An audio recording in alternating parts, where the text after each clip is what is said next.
everyone. Welcome to another episode of Tort Talk Thursday. Here, as always, with Joe Fantini of Rosen Injury Lawyers. Joe, thanks so much for spending time with us. And it was so great to see you last weekend in Vegas at MTMP. Thanks for having me, Susan. Always love speaking with you. And it was a pleasure seeing you last week at Mass Tort Made Perfect. I always love catching up with you in person. Yeah, well, speaking of MTMP, why don't you share some of the takeaways or the highlights that you have as it relates to the conference? Yeah, three main takeaways I had from the conference here. Number one, it seemed like it was a little less attended than previous years. I know in prior years we had more than 2,000 attendees. This year it's felt a little smaller, a little bit more intimate. And frankly, I think that was a good thing. Maybe some of these vendors or players who were kind of jumping into the space a couple years, causing problems for us and our clients, are no longer there. So it was good to connect with you, some of our other friends that we really trust and know. So I thought that was my number one takeaway. The next thing I thought was really interesting was the PFAS AFFF litigation, right? There was a breakout session on that. And what we learned is there's a potential down the road, this time next year, to have the first personal injury trial. So,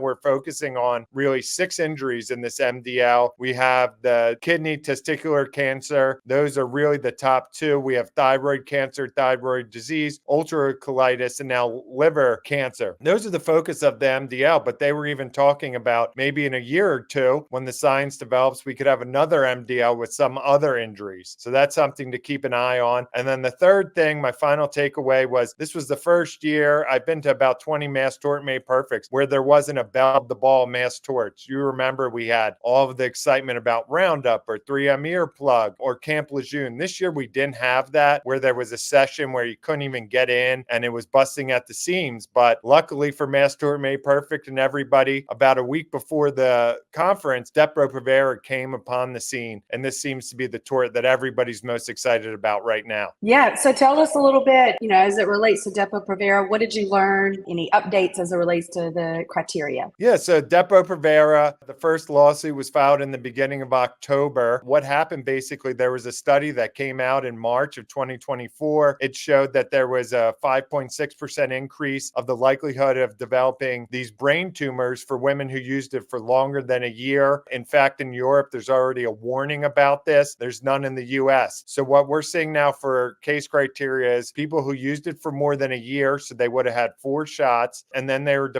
diagnosed with this rare type of cancer. Those are the only ones that are being pursued right now. What I expect to happen is there's going to be an MDL. I don't think we're going to get it in front of the JPML before the end of the year, but this will be our first mass tort of 2025. We'll have litigation going on there, and then simultaneously in state court, fortunately for me, in Philadelphia, we're going to have a mass tort as well. That's because one of the generic manufacturers in Pennsylvania. So we'll have simultaneous litigation going on in the MDL, Philadelphia, likely California and Illinois as well. And lastly, a tort we're all following very closely is Zantac. What is the latest that's happening on that litigation? Yeah, at the conference last week, great news broke. We had a $2.2 billion settlement announced with GSK to resolve about 93% of the cases pending in state court. There's a little over 80,000 total cases between California, Illinois, Philadelphia, most of them in Delaware. So this resolves over 70,000 cases. That was amazing news, thinking where we were 2 years ago. So in addition to that, we had a Sanofi settlement for about 100,000, but the other big defendant, BI, cases are still ongoing, so they haven't settled yet. So the litigation continues to churn forward. We're happy to get this compensation for the deserving clients, hoping that this settlement with GSK could really be wrapped up or formalized 6 to 9 months, and we'll get some compensation in the hands of these defendants. But that was probably another great takeaway from the conference. Great news. So we're all really pleased for our clients there. Awesome. Well, Joe, as always, thank you for taking some time, giving and sharing these industry updates. Certainly appreciate your time and hope you have a great day. Thanks for having me, Susan.